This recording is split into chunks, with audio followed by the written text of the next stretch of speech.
afternoon, everyone. Everybody still with us? All right. I hope you are enjoying this awesome first day to eGain Solve 22. I know I look forward to coming to this every year. This is my third year, and it has been always an educational time, so thank you to the staff, and thank you for allowing me to participate at a higher level today. My name is Nora Loechel, and I am the Associate Director of Communications for the National Collegiate Athletic Association for the Eligibility Center. Whew, take a breath. That's a lot of words that says I'm responsible for assisting 8 million high school student athletes with getting closer to their dream of college athletics every year. Now, we've heard a lot of talk today about customer obsession and passion, so in light of that, I'm going to start out with a confession. I love eGain. Now, I don't mean in the way that I love eGain because it's a great product, because it is, right? I love eGain because it helps my job be easier, helps me communicate better. It does. I love eGain because the staff is terrific, right? No, you guys don't understand. I love eGain, like really in an odd way, because eGain helps me to fulfill a childhood fantasy. Now, stay with me, I know. Show of hands, who all likes puzzles? Jigsaw puzzles, crossword puzzles, Sudoku, which I can't do because I have a liberal arts degree. My people right here, note to myself, holiday cards for you all, because I love puzzles. I have a jigsaw puzzle constantly in process, shoved on one of those boards under one of our couches. I have a stack of crossword puzzle books beside my bed. My husband of 32 years knows when we fly, the first thing I'm doing is I'm finding that in-flight magazine and I'm ripping out that crossword puzzle. I even have it in my will, which of my children get my vintage collection of jigsaw puzzle. None of them wants it, but they're still getting it. I love puzzles. When I was a very young age, I became fairly obsessed, obsessed with puzzles.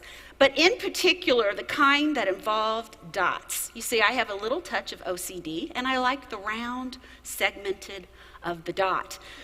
Dot to dot, you know, the kind where you go A, B, C, 1, 2, 3, and then it shows the picture of the puppy eating ice cream, right? But in particular, there was a game, and this takes us back a little bit, where you draw a series of rows and columns, and I see some of the heads out there shaking. I would draw a line from dot A to dot B. You draw one from B to C. The first one that could connect them, they got to count that box toward their total, and whoever had the most won. Y'all remember that? So I loved completing those boxes. It made my little OCD heart just pitter-patter, and I was vicious. I was like one of those people on The Walking Dead with a katana going after the zombies. I was playing it all the time.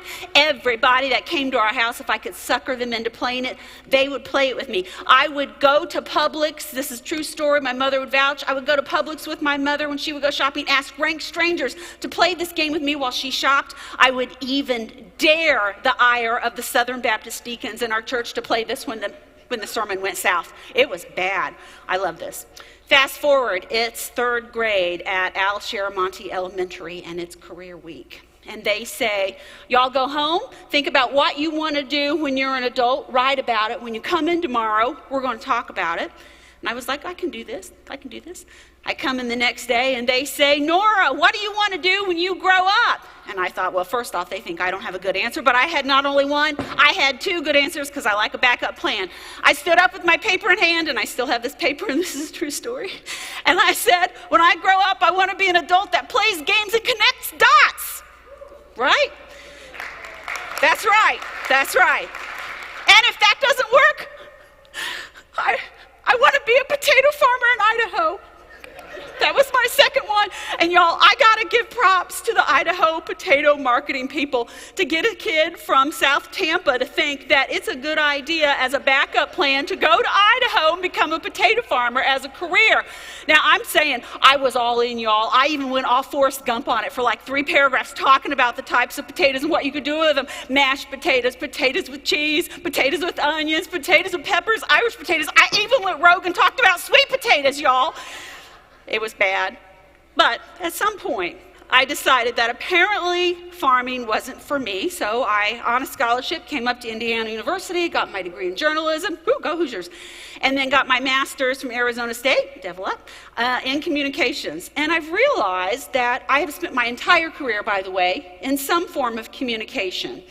And I realized that what I've done is I've taken the dot of information or education, and then I found the dot of people, the audience, that needs to hear that, and I've drawn a line to it. I've been playing this game my whole life. And eGain allows me to do that. Now, when I came to the NCAA 6 years ago, tomorrow I believe it is, connecting the dots wasn't going quite as well as everyone would have hoped. Now, for those of you who aren't college fans or don't ever watch the news, because we always seem to be on it, the NCAA is the governing body for Division I, Division II, Division III schools. And sometimes I know there's member school representatives here. Anybody here? I'm just checking, okay. And what we do, there's a lot of misinformation about what we actually do. What happens is the division schools actually determine what they want high school students to do during high school in order to be eligible to play at the collegiate level. And they also set parameters for students who are already playing at the collegiate level. Now, my role at the Eligibility Center, we focus on that, what we call the pre-enrollment space, which is the high school students. And those students become that 499,000 that actually go on to be college students. 2% of high school students actually go on to play at the D1, D2, or D3 level. It's not very many. So my role is to help those 8 million students and inform them, and it gets down to those 2% annually of the seniors that go on to play. Now, when I joined, there was a lot of confusion, there was a lot of things going on, and the way we were connecting the dots wasn't really the best way for our audiences. Now, let me give you some background on what our dots are. For the Eligibility Center in the pre-enrollment space, the first thing is our audiences. We have a lot of dots on that side because we have all of the student athletes, both international, there's about 8,000 students who come internationally every year, plus all the domestic students, their families, their advocates, high school coaches, high school counselors, the membership, of course, all of our representatives from D1, D2, D3 schools, which there's 1,100 here in the United States, plus our one up in Canada, and then, of course, the general public. So lots of audiences, lots of dots over here. Now, we get around 400,000 inquiries to the Eligibility Center every year from those audiences. Keep in mind, we're a staff of less than 50, and that doesn't count the items we'll talk about through the eGain portals. So if you start to do the math, 400,000 divided by 50, that's a lot, right? So we were overwhelmed. We were overwhelmed. Our service standard could be you would hold on the phone for 4 or 5 hours to get through. It was abysmal. And so they were looking for ways to adjust that. And one of the things that they did was they started working with a third party, and we opened up a contract staff out in Denver. And so we have 12 contractors out in Denver that support the Eligibility Center staff there at our national headquarters in Indianapolis. A lot of those inquiries, as you see up there, include things that aren't necessarily pre-enrollment. People will call in and say, I can't find my Final Four tickets. What do I do? Well, we have to support that too. So the audience dots are broken down into segments. The second thing is all of that messaging. So initial eligibility requirements are the thing that we primarily focus on communicating to those high school students. That includes things like for Division I, 2.3 GPA, 16 core courses, graduating on time. Keep in mind, however, Division I, II, and III all have different levels of requirements. So now we have that one messaging dot broken down into divisions that's going out to all of these different audiences, which each audience has to hear that message in a different way. For example, coaches just need to hear the basics. Students need to hear the whole kit and caboodle. Members need to hear about it, but in a different way because they have different concerns for our compliance standard. So our messaging is really difficult. Now, of course, we have resources. We have websites. We have around 240 different documents for all of our different audiences, and we have 2 primary websites, NCAA.org and eligibilitycenter.org. NCAA.com, by the way, is owned by Turner Broadcasting, and a lot of people ask about that one. And all of these, we have to incorporate things not only like the general education, but legislative changes, adopted policies, all of that stuff. COVID, wasn't that fun, y'all? Wasn't COVID fun? Good. All of that stuff. And then, of course, general association news, like we're getting a new president, things like that. So we have a lot of dots over here and a lot of dots over here, and sometimes those dots, those lines between, they got all tangled, and there was a lot of miscommunication going on. So about 7 years ago, they decided to develop a legacy system, an internally developed system, and that system was as part of our NCAA.org, it was the FAQ. So if you went on to NCAA.org and you were searching for something, it would drive you back to that site, right?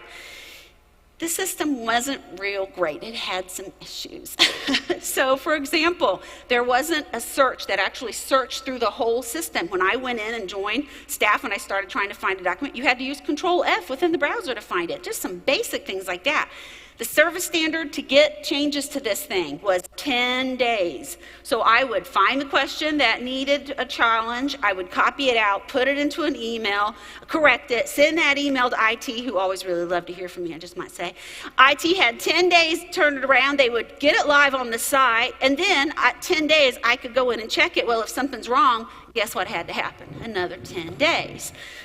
Now keep in mind, this site is what we use to train new staff with. So we could have new staff out there, and that includes new staff at a membership. At a membership school, you're going to have a turnover of about 20 to 25%. At a D3 school, it's even higher than that. So you have new compliance officers that are using this at the same time that they're using our resources, and all the information's wrong. The interface was terrible. You had a limited number of articles. We only had about 50 to 60 in there, and it lacked accountability. There wasn't any analysis. There wasn't any tracking. We had less than 20,000 hits to that annually, but they thought that was pretty good, right? Pretty good. And then the big thing was we couldn't use the URLs, because if you made a change, remember this little sequence? It changed the URL. So we couldn't use that, so it was basically useless. It was, in other words, horrible, horrible. This is me being carried away every night by eGain, or saving me right here. But it was terrible. It was just a horrible experience. So in 2018, we partnered with eGain. And eGain basically was brought in to do one of several things. Obviously, we needed a web self-service, which is that forward-facing public on NCAA.org FAQ. We had to replace that whole thing. Secondly, we needed a way for the agents in Indianapolis, so the eligibility center staff, to get consistent information, and we needed to be able to more accurately communicate with our folks out in Denver and the training for the contractors there. We are very fortunate, and I know it's rare within the world of contractors, that our contract agents stay with us for years. We have an average life of 2 to 3 years before attrition, which is pretty good for contractors. But we also have to say that when we first started, before eGain came on, the training time was 3 months. 3 months as a minimum. Sometimes it took up to 6 months because of the amount of information, and you had this whole 10-day trounce across the stage before you got correct information. Didn't help. We're down to 3 weeks now with eGain. So it made a significant difference for us. We had less than 100 articles in there when we started, and we had three admins, myself, someone on my team, and then a manager at Access, and 12 agents. So we're a much smaller organization than what a lot of you are. We are an old organization. Theodore Roosevelt, as president, initiated us in 1906. And so we have been slow moving to make change at times. But I will say with eGain, we've been able to make substantial progress, and it's happened very quickly, and we look forward to more of that I'll share with you in a minute. Since 2018, not only has the Eligibility Center started to utilize the portals that I'll share with you here in just a second, but you can see the other units, and this included things like I mentioned earlier, people calling in about Final Four tickets, that sort of thing. All of our agents now have content on all of these units in there, and it has changed substantially the experience, not just for the public, but for our employees, because it has lowered frustration, it has improved consistency in our information, and we hear that from our members. Every time we do a survey, we hear that from our members. Well, let me go back here. There you go. So we also have added additional administrators, which is one of the things that I love with eGain, that we're able to flex it and bend it and have it work for us. It's not such a boxed product that we can't make it be malleable and have it meet our specific needs. We still have the 12 agents out there, and now right now our unit alone has 350 articles. We have about 150 other articles for the other units, and we expect, because we just had a new change with Division 3, that we'll actually be up in total to around 1,000 articles and probably will sit there for a while. So not as large as some of the other things that you've seen here, but with our small staff, it is substantial. So we use 4 primary components as of right now from eGain. Obviously, the administration panel, and you've seen folks talk about that, be able to go in and adjust your articles. We use analytics. I love, love, love analytics, and I'll talk about that here in a minute why. We have 2 portals. One is, as I mentioned, the external facing, the FAQ, and then the other one is an internal facing only that all of our agents have access to.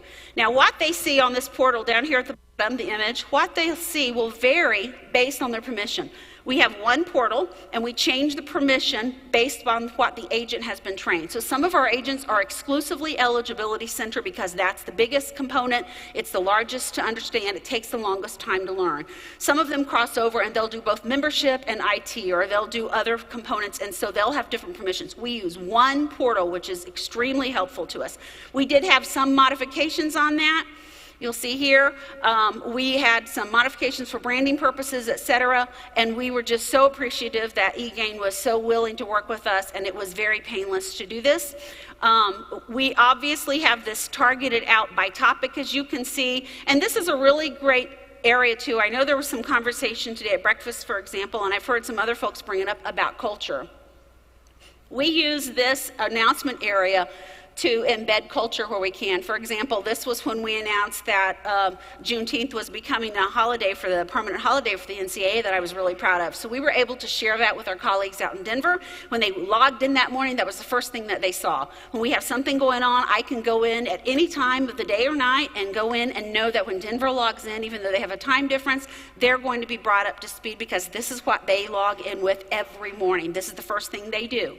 We've trained that, and that is part of the requirements for their training. So it has been very beneficial for us to ensure that even working 3 hours apart from Indianapolis to Denver, that those folks are part of our team and they feel part of our team because they're getting information up to date and at a rate that makes them feel like they aren't, they're not secondary to the primary team in Indianapolis.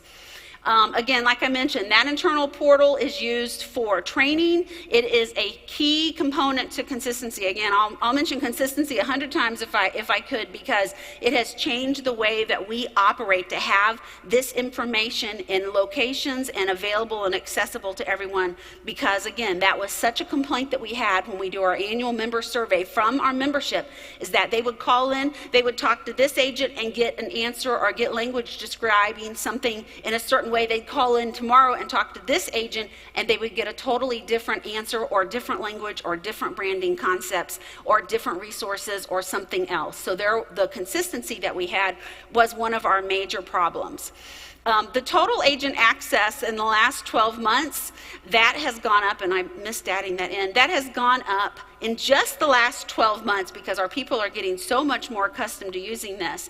It has gone up 140% in 12 months, and we have seen that year over year over year since we've implemented this in 2018, and we continue to expect that because we're growing it and using it for even more. One of the things I'm really proud of is this last point. Again, this comes back to the consistency. On our annual membership survey, we always ask about what do you think. Oh, I can't use the green or red button here. I'm really confused. What do you think? How are we doing? What is our performance and how has it changed over the last year? I'm really proud of this little sliver right here, the one that says greatly improved, 11%. Since 2019, a year after we implemented eGain, we have seen that consistently be at 10% or higher every year. Prior to that, we didn't even get that sliver. We didn't have that slice of pie, y'all. They were just like dogging us, and y'all don't know what you're saying. We're getting different stuff from everyone we call in. Consistently, we get at least 10% every year. So thank you, eGain, for bringing that. That's a great point of pride for us. And the sub-questions that are related to this and the comments always drive back to the level of consistency of information. So really huge. The other part of this is, as I mentioned, the external facing, that's our self-serve portal, the web self-service that if you have this, you're familiar with. This again is linked onto our NCAA.org. Now, This is important because all of these articles, you know, the URL doesn't miraculously change. I don't know how you guys figured that out. The URLs, we use those for everything. We use them on our websites. We use them on all of our presentations. Our team does over 200 presentations, both virtual and in person annually, and we'll use those on that. I have seen our eGain links on stories on SportsCenter, stories on ESPN Online, on CNN.com. And I will tell you, our communication team, I always drive them back to our eGain FAQ because it is a secure, it is a consistent, and it is an accessible way to manage media inquiries. So our communication team, and I'm part of that, I handle public relations for the Eligibility Center, working with a broader team that does NCAA publication or NCAA public relations. We always go back and utilize this. If there isn't something in there related to one of our spaces, we add it in because then we have compliance and our Office of Legal Affairs happy also because it is there in stone. We can pull it up and show when we added that content, how many hits from analytics it's had, where else we track, where else it is being used. This is one of the best aspects of using this as our FAQ. You can see there, 2 million hits annually, and that is just growing. So that is a lot of folks coming in and getting their answers without making calls and finding the information that they need very accessible. We also included, as I mentioned, in our 250 documents, just some of our documents that we use. This first one here, this is the guide for the college-bound student athlete, CBSA guide as we like to refer to it. This is our premier document, and we have it both digitally and print. And in the digital one, all of the links go back to our eGain FAQ self-serve. So we're using it in a very expanded way that is more than just the training or the internal facing or just addressing the need externally. We're also using this. We also use something called Blink, and we use Google Analytics with that as well to complement the analytics that are available on eGain. And we can track each document and know how many times that eGain link has been accessed on that digital download. So we have full control and full knowledge. This also circles back around to workload. This ensures and lets me know that me and my team and the rest of the comms team are working on projects that people actually are looking at. So you go to the end of the year and you look at the analysis, and if you've got a document that's been hit twice, I'm going to bet you money I'm going to turn it into an eGain article and I'm going to axe that document because we don't need it. And it does help with workload, so very appreciative of that.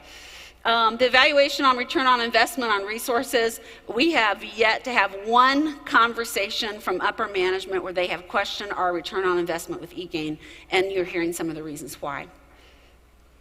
Analytics. I love the analytics because it shows proof of life to my management team.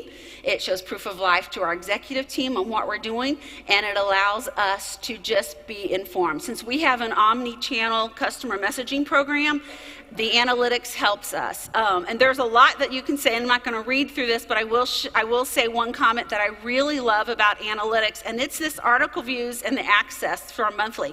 So we'll take this list. This is the most simplistic thing that you can do, and it is the most powerful thing that we have found as far as our analytics are concerned. Yeah, we can pull out the charts, we can look at the lovely bar graphs, we can show all of that, but we pull up this list. My team sits down with this on a quarterly basis, and we go through this, and it tells us what our weaknesses are. Now, that's not always a pleasant conversation because it will show us what we're missing, what questions we don't have, where our questions are failing. We look at the failed search list in the same conversation, and we can see what we've done right, what we've done wrong. When we have a new process, these questions and the failed searches are going to tell us everything we need to know about weaknesses in our communication plan. It enables us to look at hot topics and to deflect and avoid any issues with those if we're seeing this. When we have something hot going on at the NCAA, you can bet I am looking at this every night. Sometimes first thing in the morning I pull this up because media knows about this and media goes to this, so I can control that messaging and feed it back to our larger PR team whenever we have that kind of thing. It's a great way also for us to have a voice from the customer, because this is their voice right there. This is their typos, this is their words, this is their language. It helps us to see how the language is shifting. Keep in mind, we are unique in the industry because, one, nobody else in the world has my job. There is no one else in the world that competes with the NCAA. We don't have a competitive arm, right? Our customers, 40% of our contacts are from an individual who is 17 to 24 years old, right? They don't really like to talk to people. Just saying, they don't. And so they will use the search function. Also, our customer attrition rate is horrible, y'all. We lose 100% of our customers every 4 years because they age out. I know, isn't that a terrible statistic? It's true, though. So we have to retrain the next grade, the next 4 years of students, and you've got that 20 to 25% attrition or turnover rate at the college level, and you've got an even higher rate when there's lower resource schools at the high school level. You can have up to 60% turnover when you're coming from a low resource high school, and we have to train them. This is the voice of our customer. This tells us what they're looking for, what they're expecting, what they're confused about. This is one of the best. It's simple. It's just a listing of what they're searching for, but it is one of the best things that we have. It's been fantastic. And there I go again, red and green. One of the things that I like about eGain is the fact that they think about the people using their product. We've talked a lot about customer obsession, how we want to be customer focused. This is a great example in my book, and one of the reasons I really like working with eGain, because they are focused on me using their product. They think of the simple things. The ability to schedule a report that auto runs and emails me the data that I need for my reports. And I know that's a simple thing, but think of the time that it says, I don't have to set my Outlook calendar, I don't have to remember about it, it takes the pressure off me. It's dated and time-stamped, and I can take that to show my OLA, my Office of Legal Affairs, if I have to. If I get pulled into a lawsuit, and we do a little frequently at the NCAA, get pulled into lawsuits. Anyway, I can pull that and tell them. And I love that eGain has embedded that sort of thing. You know, it's available in multiple formats. I mean, they thought of like everything. I love that eGain has thought about me as the customer in this so that I can in turn turn around and think about all of those dots that are my customers. So I appreciate that. I'm gonna get this right by the end. The other thing that, as I mentioned earlier, that I really like about this is helping me to track what I'm missing. As I mentioned earlier, the ability to look at these types of reports and see what I'm missing, see where we are missing the boat and where we're not getting the information out that needs to be getting out. We also hear this from our customers that are internal customers, so our agents have the opportunity to do the same thing for us. What's next for the NCAA and eGain? One, I will continue to love eGain, y'all. I will have that obsession, so that's not going to change. We are really excited to be transitioning to R21. We are also going to be evaluating. We started this about 2 years ago, right at the start of the pandemic, and stopped because of all the obvious reasons with the virtual assistant, and we're going to be moving into that. The point of that for us will be to decrease those phone calls, also to be addressing and living with our audience where they are. As I mentioned, those kids just don't want to talk to a person. They want to have the system tell them, and they want that information very quickly. It also helps us to manage risk as far as someone on the phone saying something that's incorrect. It will help with that. And it will minimize the use of outside contractors for anything other than those higher level. We want them and their experience being used for something higher level, not calling up and asking where your tickets are that you lost. We're going to continue to utilize eGain and utilize analytics. We really appreciate the fact that we have that available. In fact, you know, as I was saying on our earlier thing, we have a lot of documents that utilize all of that, and our analytics will continue to build. So the last thing we're going to be doing is just working with eGain to learn more about how we as an organization can continue to be focused on all of our customers and connect those dots, and learn more about what our customers need, and are very excited to be working with eGain and learn about what they can do for us as their customer. Thank you for your time and your attention. I hope that today what you've heard will help you build your passion. If not, help you find an obsession. And if you have any questions about those potato recipes, just let me know. Thank you, everyone.